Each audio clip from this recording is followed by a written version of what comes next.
and welcome to today's Journal with Me video. Today I will be journaling using the sticker sheet that I designed and posted about last week. If you haven't seen that video yet, I'm gonna post it somewhere up here.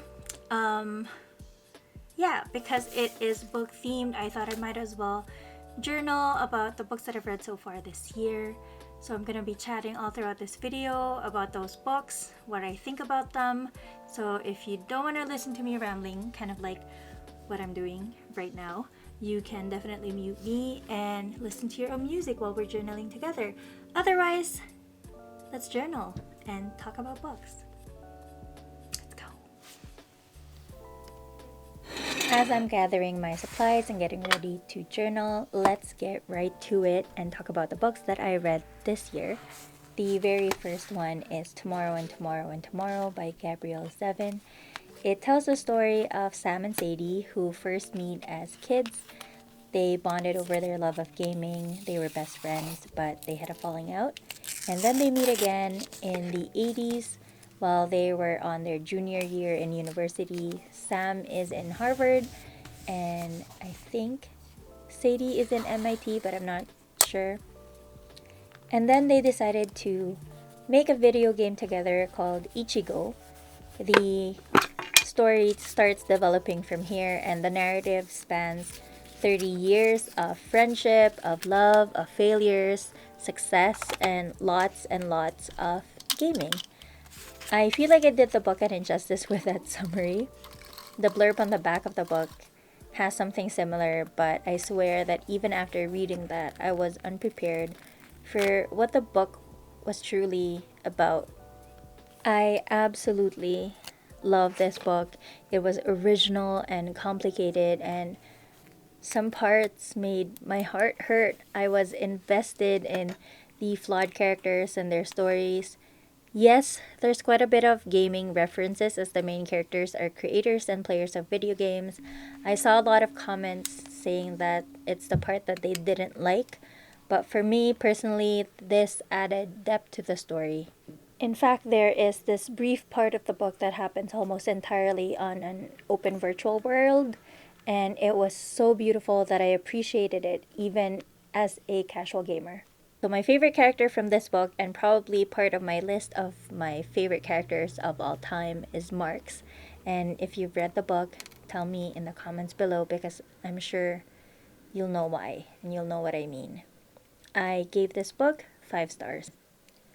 My second book of the year is Clara and the Sun by Kazuo Ishiguro. It is a sci-fi novel about Clara, an artificial friend, and her observations about humans and life while inside the store where she was being sold, and then eventually her life with a family that bought her. So listen, I'm a big Kazuo Ishiguro fan, and Never Let Me Go is definitely part of my top 10 all-time favorites, which is probably why I found Clara and the Sun a little bit underwhelming. While I normally enjoy first-person narratives that are quiet and introspective, full of human observations, I actually found this to be a bit lackluster, which is really sad for me as an Ishiguro fan, because Ishiguro usually makes me feel a certain way, which I didn't feel here.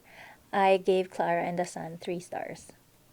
Now, on to the third book, which is Thank You for Listening, a romance novel written by my favorite audiobook narrator, Julia Whelan. I've listened to all of Taylor Jenkins Reid's books, except for one, and they were all narrated by her. She's amazing.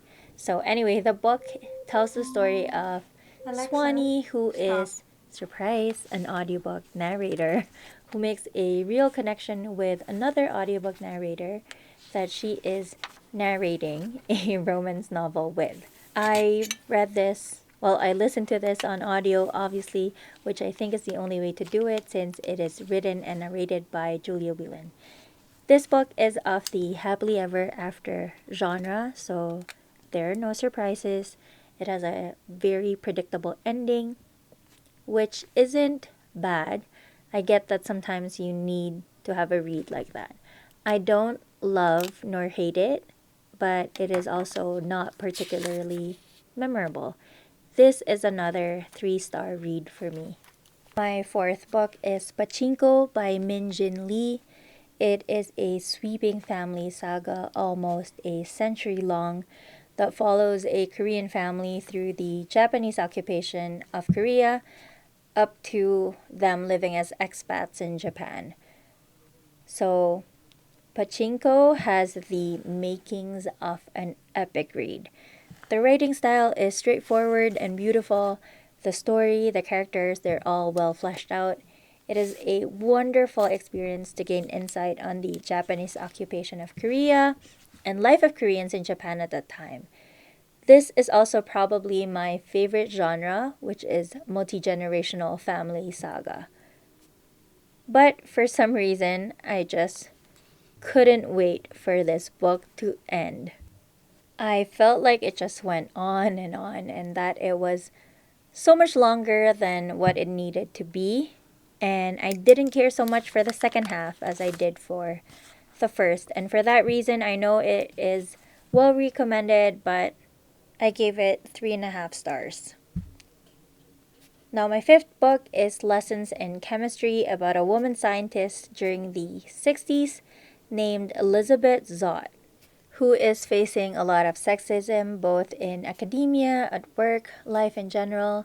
And while she truly wants to be a scientist, she eventually finds herself a host in a cooking show on TV.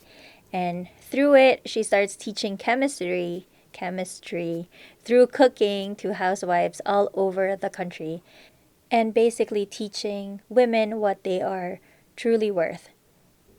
It sounds so interesting, right? And on top of that, the book cover and blurbs on the book cover told me that this was going to be a fun, quirky read. Well, it wasn't. Just a trigger warning that the first few pages of the book contains a graphic RAPE scene. This wasn't at all the delightful read that it promised to be.